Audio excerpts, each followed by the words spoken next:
And now, we'll have the world's greenest man in 2008, Matthias Gelber, for his speech. He is a board member of the International Network of Environmental Management, a non-profit organization working with businesses internationally to inspire them to make their operations more environmental friendly. Matthias has given environmental talks in 38 countries all over the world. And yes, today his topic is Wake Up for the Green Revolutions. Let's welcome Matthias.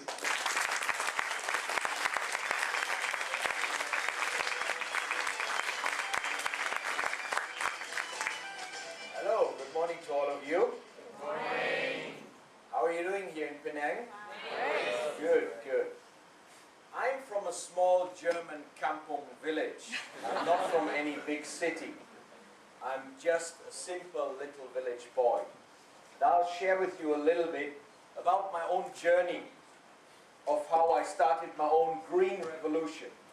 And I want you guys to be part of a bigger green revolution. You know, sometimes I think, or first of all a question, how many of you think it's very urgent that we do something about the environment? I don't see any hands that are not up. But you know, the problem is, we often wear our own green mask in life. We all agree, right, that we need to do something about it. But are you really doing something about it? Or are you just wearing your own little green mask around with you in your life? It's time for us to get rid of our green masks. Dato said, no money, no honey. Screwed up planet, even less honey.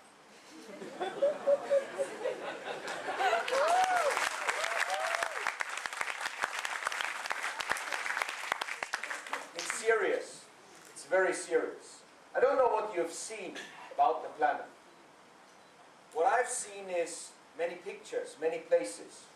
And I'll take you on a brief little journey from my own kampong in Germany. This is where I grew up. Actually, the guy with the full blonde hair, that used to be me. The small one. It's gone so far that I've decided in 2 weeks' time it's going to be bold. It's actually linked to a good cause. My friend Posey is doing a bold empathy movement. She has long black hair. She's going to shave it off to turn it into wigs for cancer patients.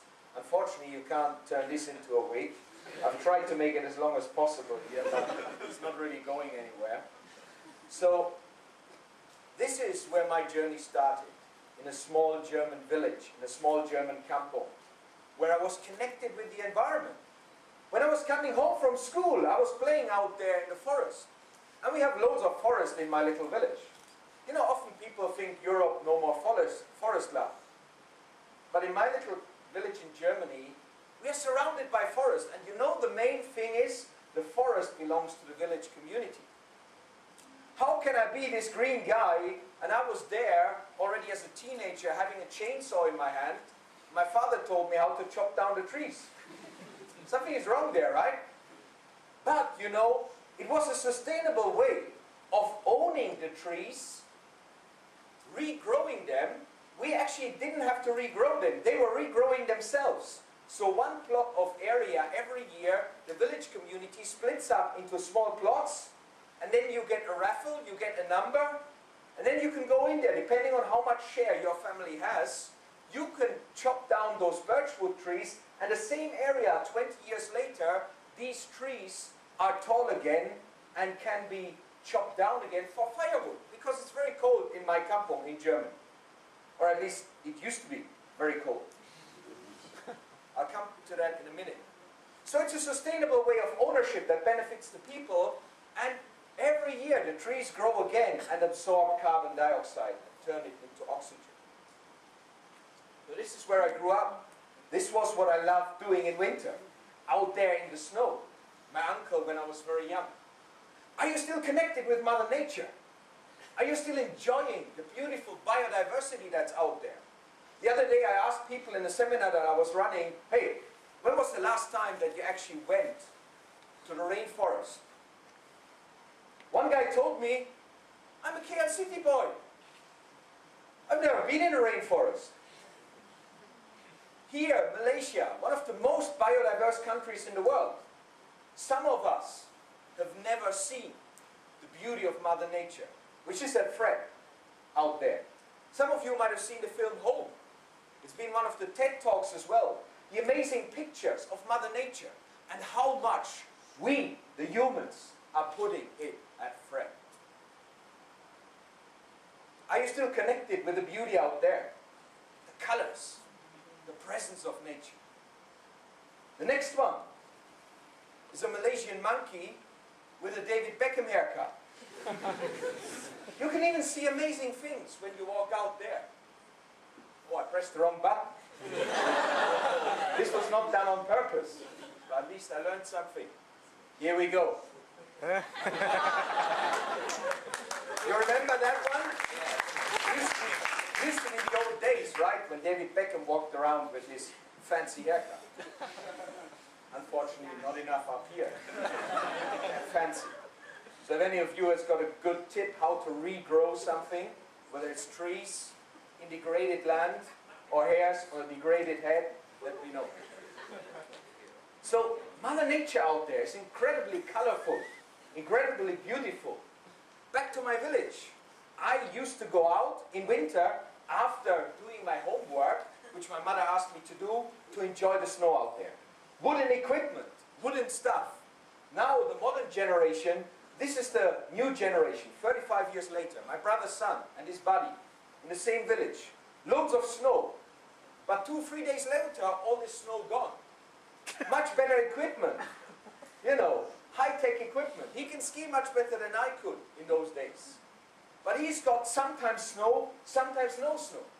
I can see the climate change happening in my little village in Germany.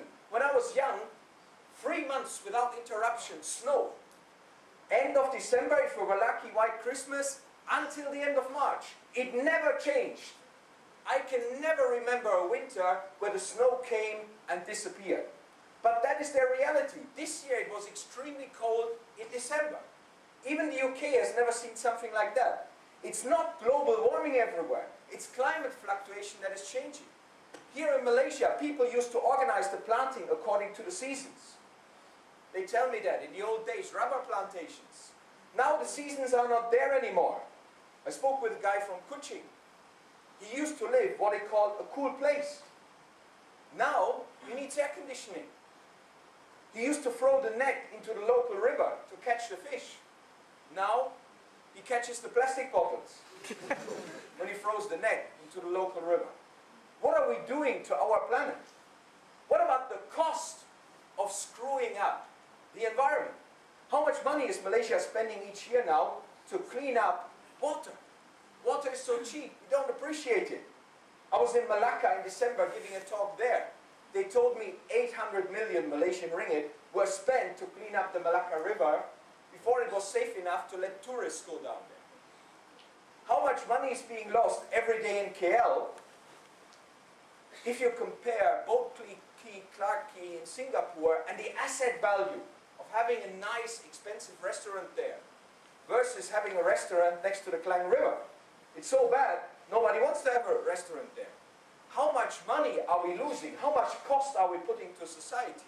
How much health cost are we paying each year by actually having food that is contaminated with toxic chemicals? Having an air out there that we breathe in and your children in the future that is not good for our human health. This is the reality of what we are doing to the planet, and I can see it in my little village where in the last few years my brother's children have had a couple of days per winter where they could go skiing. This year, it was about 2 weeks in December, loads of snow. January, February, March, hardly anything there. My experience 35 years ago, every year, it was there, available, in front of my eyes.